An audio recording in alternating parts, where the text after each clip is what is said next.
গাজীপুরের শিক্ষার্থীদের ওপর হামলাকারীদের দ্রুতই বিচারের আওতায় আনা হবে, নিশ্চিত করা হবে সর্বোচ্চ শাস্তিও।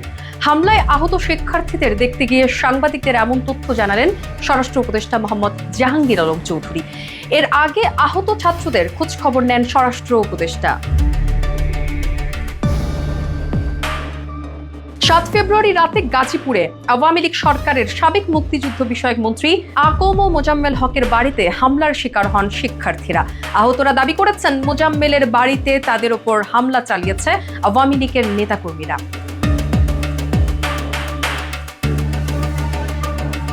ঘটনার ব্যাপারে জানা যায়, ৭ ফেব্রুয়ারি রাত ১০টার দিকে বিক্ষুব্ধ ছাত্র জনতা মোজাম্মেল হকের বাড়িতে হামলা করেন। তারা বাড়ির ভেতর ঢুকে ভাঙচুর করেন।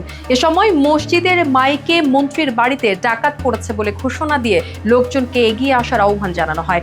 মাইকিং শুনে আশেপাশের এলাকাবাসী বাড়িটি ঘিরে ফেলেন। পরে বিক্ষুব্ধ ছাত্র জনতা দৌড়ে পালিয়ে যাওয়ার চেষ্টা করলে ১৫ জনকে আটকে পিটিয়ে আহত করে। পরে সেনাবাহিনীর সদস্যরা ঘটনাস্থলে গিয়ে আহতদের উদ্ধার করে জরুরি ভিত্তিতে গাজীপুর শহীদ তাজউদ্দিন আহমেদ মেডিকেল কলেজ হাসপাতালে প্রেরণ করে।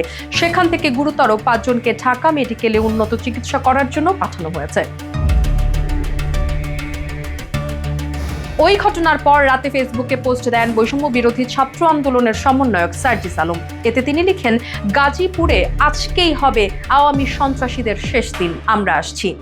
এদিকে ওই হামলার ঘটনায় আজ গাজীপুরে সমাবেশের ডাক দিয়েছে বৈষম্য বিরোধী ছাত্র আন্দোলন ও জাতীয় নাগরিক কমিটি।